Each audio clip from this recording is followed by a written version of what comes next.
That's important to know. What I'm going to start doing is when I come into class, I'm going to come in early every morning. I'm in my office at 6, but I'm going to start coming to class consistently with the skeleton and just converting oxygen to carbon dioxide. And if you want to come in early and poke around and, okay, this is this and this is that, you know, just to kind of help make sure we're all on the same page about stuff, you know, come on in. But to me, I get asked this question a lot, how should I study, what works? Well, I don't know what works for you, but I'm giving you general understanding or suggestion that to truly see what's happening in the shoulder, man, you gotta be able to visualize like what's actually moving in there. And so to know what those bones are that make up that relationship. The joint, remember, is really just kind of an illusion. A joint is just a concept of articulation of bones. That's really where the magic is. So we have to know what those bones are to truly understand the next level, and that's the change in angles of those bones. All right, let's get it. First thing we're going to do today, we're going to teach you a concept. I bet y'all been wondering why this umbrella's been sitting there all semester. It's for this very moment. Right. Imagine this represents a humerus, right? Okay? Perspective looking forward. If the humerus did, how many of you, I can't do it, but if someone could do like a what they call like a back, I'd say like flip, but when you like jump back and you go on your hands, so some back salt, help me out. Back handspring, outstanding, awesome. I feel like I'm feeding seals, right? Like, good job, you know, toss them some fish. It's awesome. So back handspring, right? So check this out. If I did, I'd never do it. You have to use your imagination. But if I did a back handspring, and I rotated 180 degrees, let's say I paused it, right, before I broke my neck. I would go sagittal plane. I would go from looking at the front of the class, well, guess what? Now I'm looking in the back. Same thing. When I flex, regardless of if I pronate or supinate, from the shoulder's perspective, when I flex, if I have little eyes here, I go from looking at the front of the class, I'm looking at the back of the class. And I know that may, oh my God, I hope I don't break it. I think it took me 2 years to get them to buy me one. Eyes looking in the front. I know it kind of looks like Sloth from the Goonies, right? Sloth loved chunk. Looking in the front, looking in the back. Okay? Now I know you guys are like, bro, there better be something to this. There is. It's, if we go frontal plane, right? Everybody just humor me. Take your arms, don't whack the person on the side of you.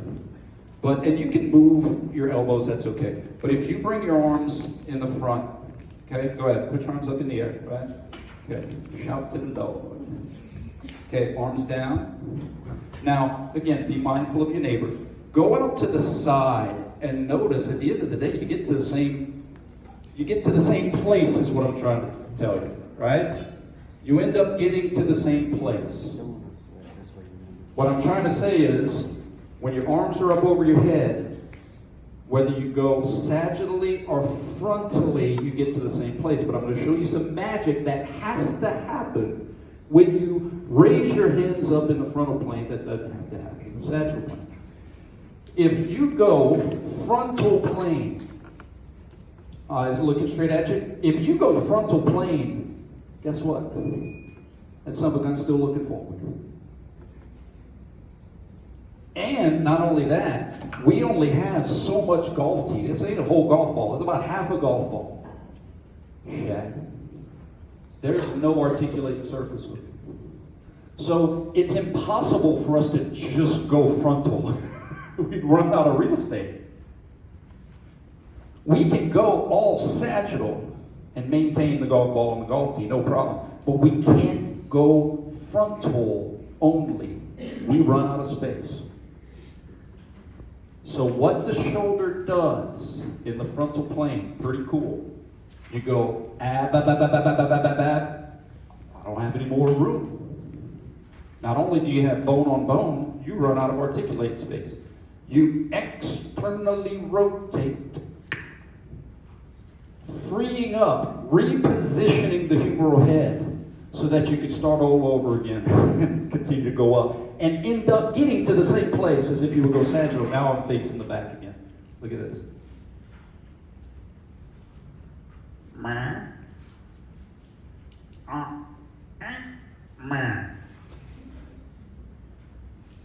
It's subtle. It's hard to feel. It's hard to see, but it exists. Who wants to be my volunteer? Huh? Huh? Come on, man. Good Lord, you got diabetic coma. And I have to monitor your blood sugar, sir. True story. Okay, true story. I'm at a convention. It was an athletic training convention. And at these conventions, they have vendors, right? They're trying to sell stuff. And I really don't mind people trying to make a living selling stuff, but don't lie. Don't lie to people. Don't sell snake oil. Anyway, this guy was trying to sell. Actually, the hologram people got sued because they were like, "This is ridiculous, right?" But they would sell. But my thing is, if you're dumb enough to buy, long story short, this guy was selling holograms that you would put in your helmets, put in your, and the hologram would somehow magically make you bounce. And he was using some biomechanical tricks to try to fool people. So this is what he was doing. He knows me nothing. He don't know who I am. He doesn't know what I know. Obviously, I kind of dress homeless, so he really doesn't think I know anything. And then he was like, "Oh, you're from Delta?" Easy said. My friends are right there. He says, "Let's check your range of motion." Masks the distal segment and says, "Okay, let's move you." Oh man, look at that, no motion. Now, what I'm going to do is I'm going to prevent your scapula from helping, okay? Now, just adduct. Go ahead. Okay, you're stronger than I thought, sir. Okay? Do you see how much your scapula wants to go along for the ride? And in addition, as you go up here, your shoulder is going to reposition itself. Watch its bicep. That's the clue here, okay? Bring your arm up. See that? It went from looking here to looking there, and that's external rotation. Now, what the guy did who was trying to sell the snake oil, he kept my scapula down. I'm not as strong as you. And he was like, "Oh, look at that horrible motion. Why can't you get your arm up?" I mean, he had me internally rotated. I couldn't go up if I tried to. And then he said, "Now watch what happens." You put the little, hold the hologram, voodoo, abracadabra. And he's like, "Now go up." Whoa! Look at that difference. So in the first one, he prevented me from externally rotating, and he prevented my scapula from helping out. Remember, the scapula gets you about 60 degrees. And after he put the hologram, it was just like, whoa! It's a miracle. There's another test he did. Balance on your left leg. Left leg, okay? Arm out. Okay. Do not let me push you down. Okay, ready? Solid bar steel, rigid leg. Don't let me push you over, okay? Okay, keep your foot there. Okay, keep your foot there. Don't let me push down. Okay? Now, pretend to put that in your pocket. Okay, hologram goes in my pocket, right? And so he's like, "Now watch what happens with the hologram. Don't let me push you down." Okay? So, no, but don't let me push you down. Go ahead, balance. Don't let me push you down. Okay? Give me the hologram back. Don't let me push you down. So, exactly, WTF, man. Y'all know what that means? What the Franklin? Yeah. But, and the commonality, though, in both instances, I'm pulling down. When I want you to be strong, I'm pulling down and in. I'm pulling towards your axis. When I want you to not be strong, I'm going to subtly pull down and across. Right? So the point is, next. What would you like? Look, you get to pick from the treasure chest. Dude, there's a white Twix right there. White chocolate. You like it, these Skittles. The Skittles is good, huh? Look, we're gonna do random. Whoever gets it, gets it. Ready? My man wanted a Twix. Did you get it? Okay, so the point is that people can use some of these illusions not in your favor, right? So again, understanding what's really happening, that our scapula, if I don't move my scapula, y'all try this experiment. Seriously, go right arm if you're right-handed, left arm if you're left-handed, and really try to hold down your scapula. Just make a conscious effort to keep this part down, and then slowly abduct and see what happens before you start to shrug, is what I'm trying to say. Right? Because you can move your shoulder and not move your collarbone. When your collarbone starts to move, your scapula starts to move. It's like when I show pictures of pitchers. So anyone watch the Astros last night? Yes. Hey, Garrett Cole was above average, right? How does a pitcher throw 100 miles an hour? It's not because he's strong. Dude has ridiculous, what we call external rotation of the shoulder. And I can, now, this is my external rotation. Think of it like this. If you were going to take a spoon, let's say you're at the dinner table and you're with your siblings and mom and dad aren't looking, so you take a pea and you flick it at your, right? Don't you want to bring your spoon back as far as you can before you flick it?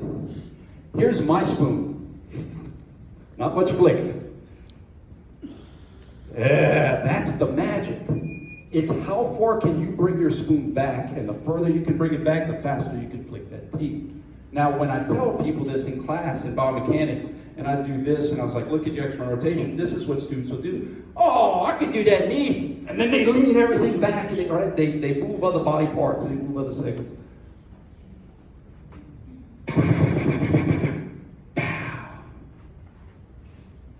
When I was a kid, 12, 13 years old, I threw hard relative to my peers.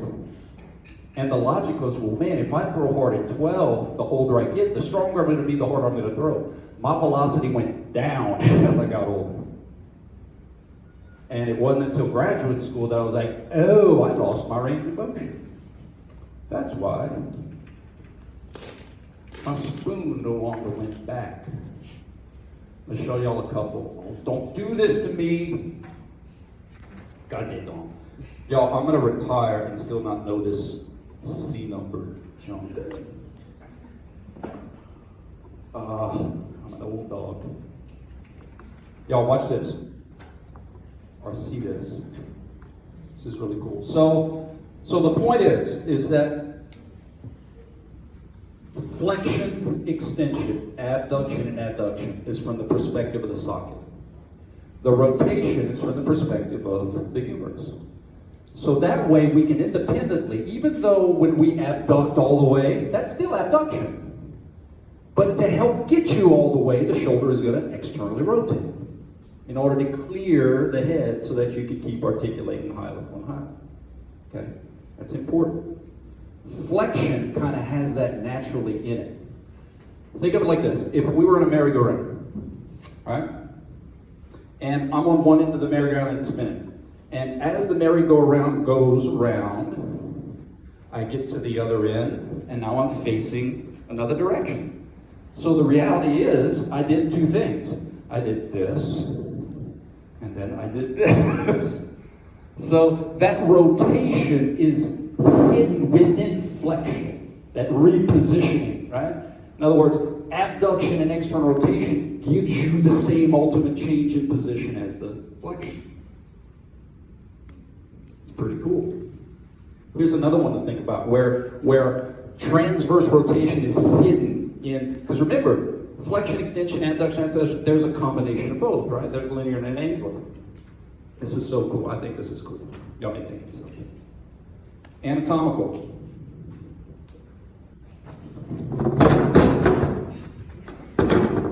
It's one of those things.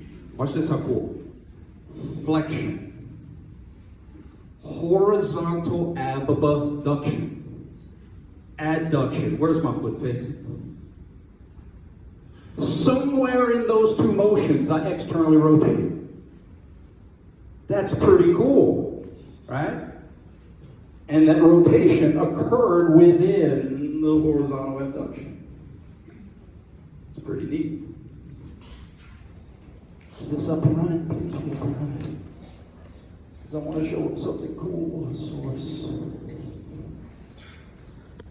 So, while I pull up this picture, or these pictures, shoulder motion, flexion, extension, fetal, out of fetal, ab, is an ad, is away from 6 towards 6. We have variations of ab and ad called horizontal ab and ad. Doing a bench press, horizontal ab, horizontal ab, doing push-ups, the transverse plane component would be horizontal ab, going down, horizontal ab, going up. If I'm doing a combination of motions, I'm not disrespecting the sagittal. We can talk about the sagittal. The sagittal component would be flexion going up and extension coming down. All right? External rotation, internal rotation, external, internal, external, internal, external, internal, external, internal, external, internal. Lateral, medial, lateral, medial, lateral, medial, lateral, medial. Those are synonymous with each other. Of course, you're going to be slick. It's all good. So, shoulder, triaxial ball and socket, a lot of motions. One motion that is more of a movement pattern and not an official motion, it's called circumduction. You guys heard of circumduction before? This is circumduction. I have an Etch-a-Sketch. Y'all know what that is? The little Etch-a-Sketch, right? An Etch-a-Sketch has how many knobs? 2 knobs. So when I move both knobs and I start making circle patterns, is there a third knob that makes circle patterns? No, it's just the blending of those 2 knobs. Guys, that's what circumduction is. Circumduction is the combination of the flexion, horizontal, ab, ad. You know, it's the combination of sagittal, frontal, transverse, all happening. It's what happens when you move in all 3 in a specific pattern. So it's a movement. It's a movement pattern. Just like a vertical jump would be a movement pattern, or just like a free throw shot would be a movement pattern. Circumduction isn't a separate joint motion. It's a pattern when you move a lot of things in a certain way. Okay. All right, while I wait for that to come up, let's talk scapula. It's October. Blah, blah, blah, scapula.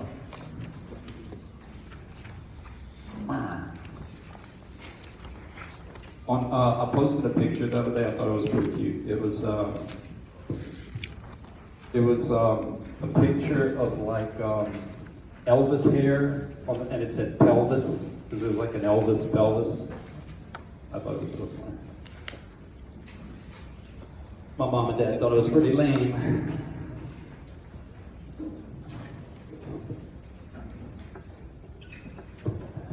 Pelvis, you did.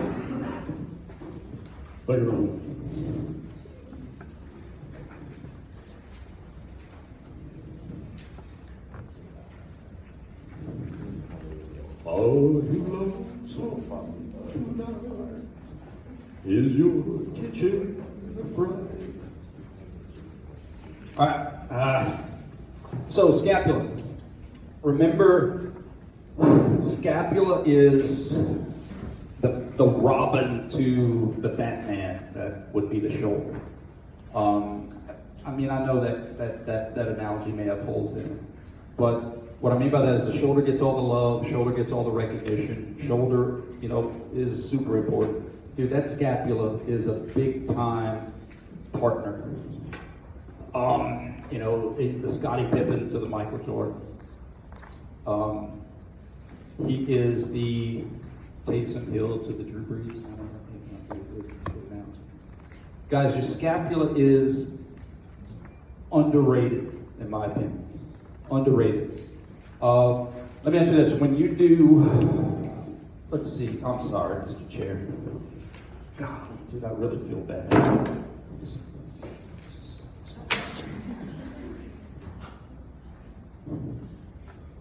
When was the last time, just help me out, even if you didn't, just lie. Maybe yesterday or this morning, you do a bent over row type of motion. Who's that? Okay. It's one movement, right? Movement. That doesn't mean you don't have a lot of different joint motions happening in that one movement. You see what I'm talking about? The difference between a movement pattern versus the joint motions that contributed to that movement. Watch your contribution of the scapula to that movement. Okay? That was all scapula.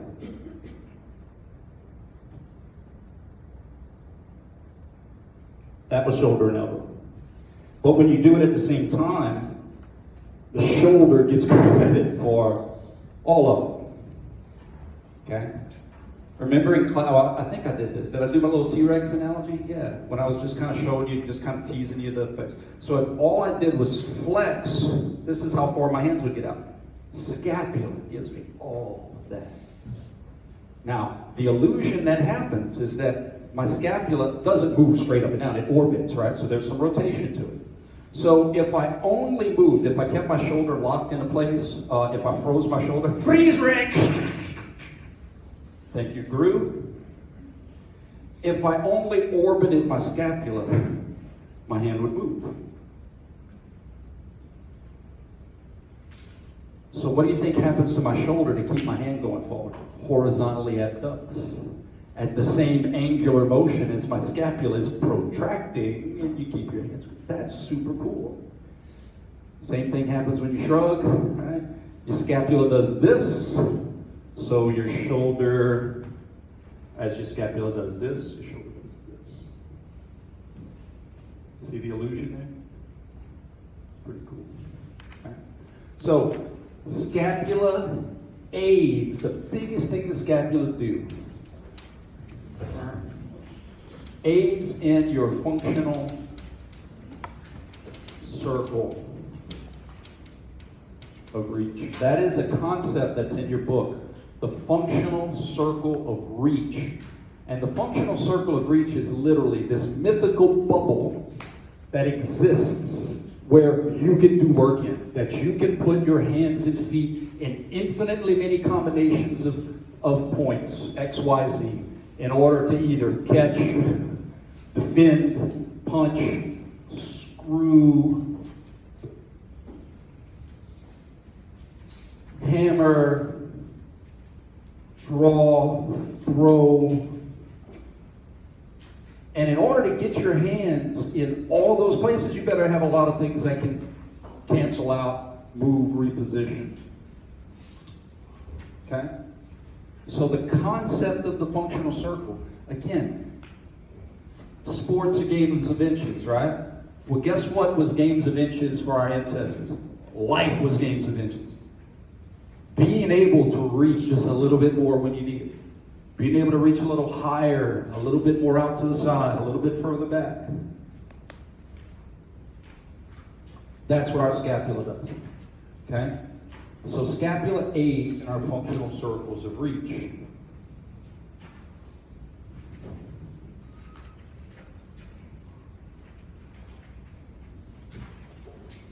Let's see. And I'm going to show you how. Oh my God, look at that. That's so cool. All right, guys. Check this out. I'm not going to pull down the screen, so I'm just going to try to blow it up on the television.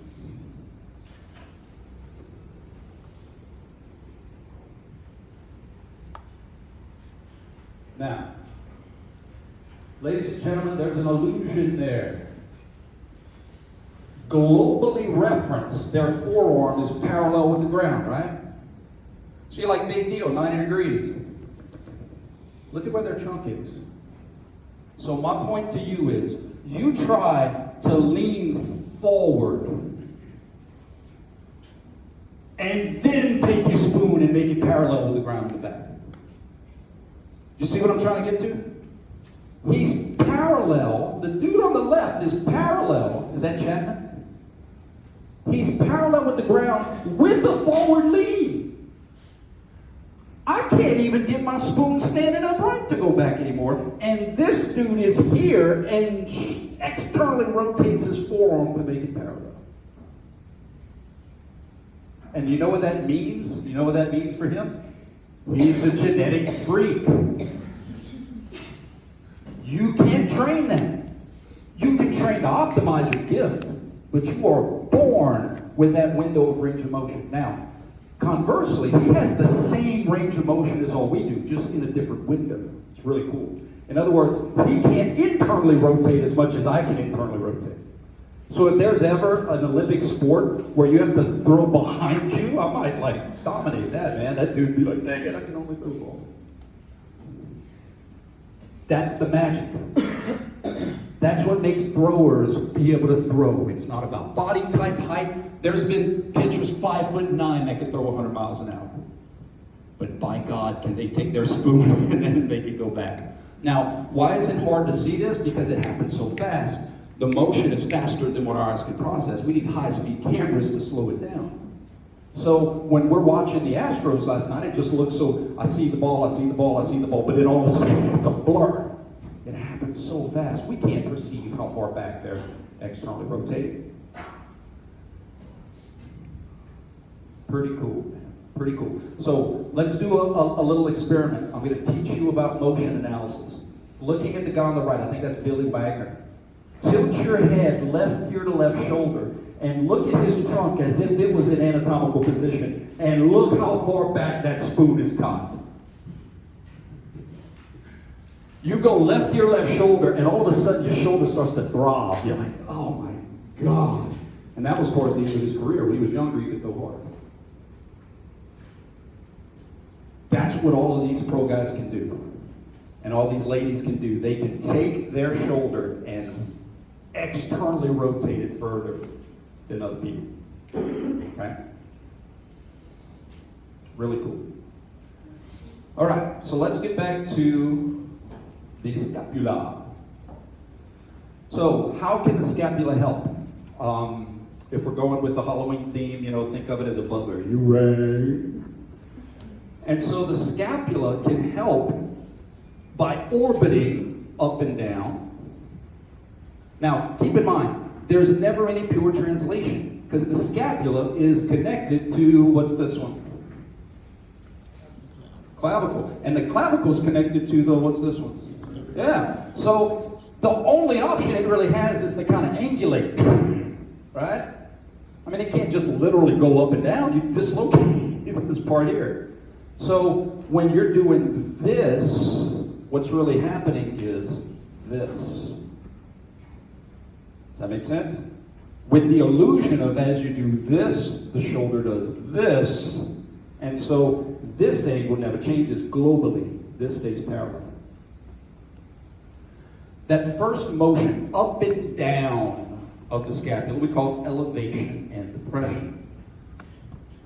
Now let me give you the biggest. Don't post that. Let me give you, look, I'll bribe you. Oh my God, that was bad. Okay, let me give you, if you don't like them, you can trade them. Brian, the earth cooled, dinosaurs ruled. How many of you have ever done shoulder shrugs? No, you haven't. That's not your shoulder. It's your scapula. And I know that sounds semantical, but it's important. This would be a shoulder shrug. You ready? Socket ball.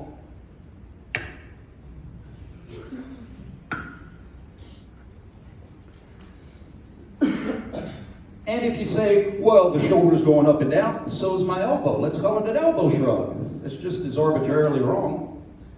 If you're working out with someone, say, do you mind I need to do a set of wrist shrugs. 1, 2, and it's going up and down too. Some finger shrugs, maybe.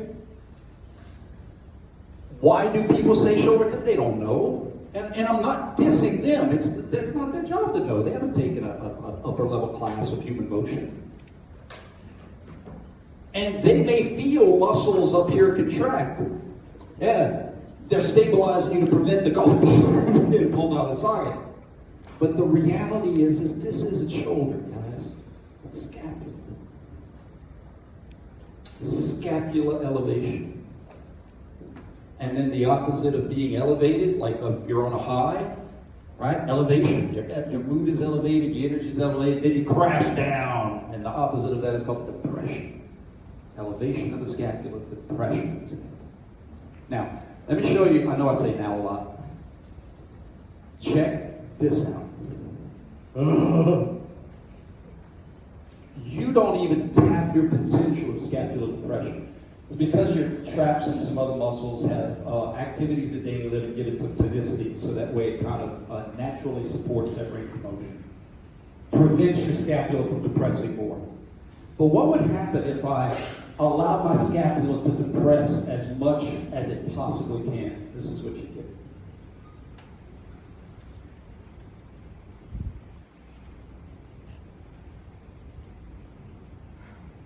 That's what you get.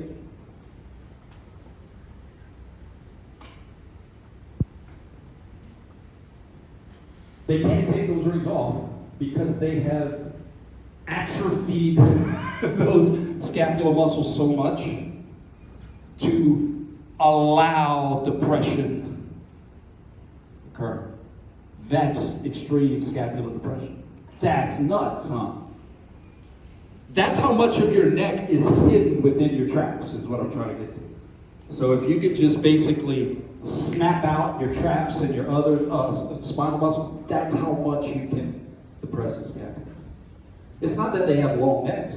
Did y'all know this? We have the same number of vertebrae as giraffes. Yeah, there's a bigger. She has 7 cervical vertebrae. But over the course of time, she has literally atrophied her elevators to allow her scapula to depress. Hyper to us. Normal to her. That's super cool. Okay? So, scapular elevation and depression. The shoulder motion that typically works with elevation and depression is ab and adduction. Meaning when I elevate, if I kept my shoulders in their same position and I just elevated, this is what would happen.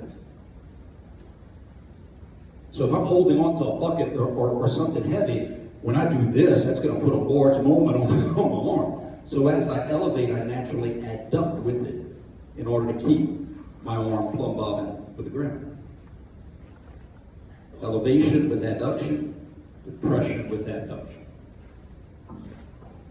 Oh, guys, on the test, I'm telling you, I'm going to ask you a question about shoulder elevation or some type of shrug type motion, and I'm going to tease you, man. It's going to be the first option. Shoulder this, shoulder that, shoulder elevation, shoulder shrugs, whatever. I'm fishing.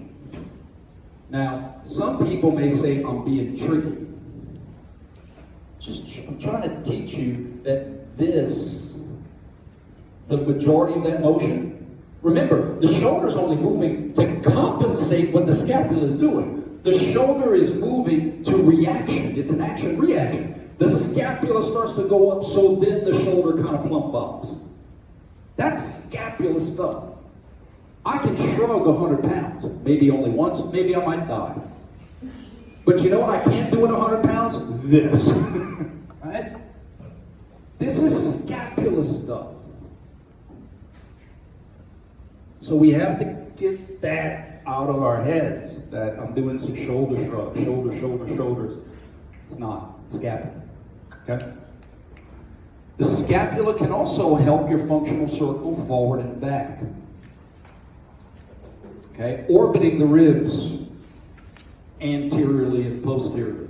And we call those motions protraction of the scapula. So you think about moving forward, metaphorically, making progress. Keep moving forward, man. Little bites of the apple. Every day, make a little progress. Forward contribution, protraction. Back contribution, retraction. Think about retracting a bow. Retract the bow. Here's the bow. Retraction. Protraction. Now, the shoulder motions that traditionally help, because remember, they work as a team. They're partners, man. They're a tag team. Typically, where your shoulders come in to help your functional circle of reach with protraction and retraction is horizontal adduction and horizontal abduction. In other words, I'm trying to reach back My shoulder can help me out, but guess what? My scapula can help me out as well. Reaching forward. Look at the contribution of the scapula. Horizontal. That's all scapula. It's all scapula. Shoulder gets all the glory. And I'm not saying the shoulder's not important. But man, that scapula contributes a lot, okay? And I need to teach you how to see scapula and shoulder so that you can know what's normal and thus know what's abnormal with people's motion, right? In other words, I don't want you to get fooled. I don't want you to be like, oh, they have full range of motion when 40 degrees was them leaning over here, right? Compensating.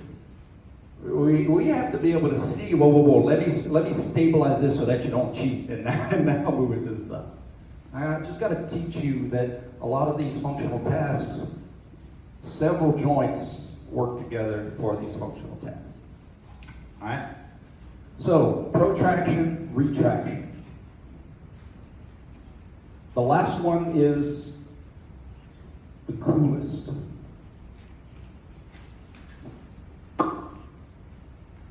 It's almost kind of like an extreme elevation.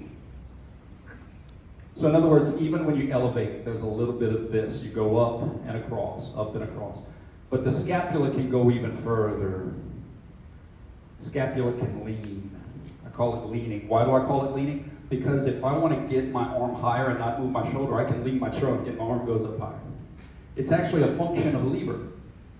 It's a fourth function of a simple machine. Changing the direction of an applied force or applied seesaw, bro. It's a seesaw. I push one side down, the other side goes up. That's all it is. This side goes down so that side can go up. So what the scapula can do, understanding that you only have so much articulating surface, the scapula says, hey shoulder, I know, even with the external rotation, you run out of real estate around 120 degrees. That's when there's no longer golf ball on golf tee. Now, does it happen technically like 120 and then like, there's a little blending involved. But the point is that how do you truly get your arm up over your head? Because the scapula does something called upward rotation. And coming back down with the downward rotation. Now, why does that have the R word? Because it is more pure. Meaning that upward and downward rotation comes from an AP axis. And as you come up, you're rotating that spine of the scapula about right there. Upward and downward rotation. Okay? Different volunteer who wants some candy. I sound like a creepy man. Who wants some candy? Come on. Good. I think you're going to be glad you did. Because we're going to do a scapula example. Okay? So watch this, how cool. I'm going to put my hands on your scapula just to... So remember, man behind the curtain, right? We have to see through clothes. We have to see through skin and see this. Okay? Stand up, anatomical position. Okay? Abduct slowly. Abduct slowly, like arms out. Keep going, all the way up. Okay, come down. Down, do your thing. Okay, up one more time. Up, do you feel it? Do you feel it rotating? Down. That's what's happening. Do like a shrug. Elevate, press. Elevate, press. Okay, bring your scapula forward, shoulders forward. Okay, protraction, bring it back. Squeeze, retraction. That's what's happening. Thank you. What you want? Good stuff. There you go, last one. Anybody like Dove? Okay, all right. Was that Minshew dude who the Saints played? Gordon Minshew. Yeah. But he's like Uncle Rico, right? If you'd have caught it, I'd let you keep it. All right, I quit. Who likes Milky Way minis? Anybody down for a Milky Way mini? I like those photos. Anybody else for a Milky Way mini? You've had like 10 minis. Yes. Anybody else? Yay! Okay, so scapula. is this shoulder motion. I guess you're like, are you trying to trick me? Does shoulder motion happen? Yes, to cancel out stuff. But the shoulder motion, bring the weights up in the air. That's what I'm getting to. No, that's your scapula. So your job is to work out with a partner over the weekend. Strategically plan to do shrugs. And then when you're talking about it, say, I need to get in there and do some finger shrugs. Say, hey, can I get in and do a set of wrist shrugs? I mean, it's going up and down. The shoulder's just going up and down. He's going along for the ride.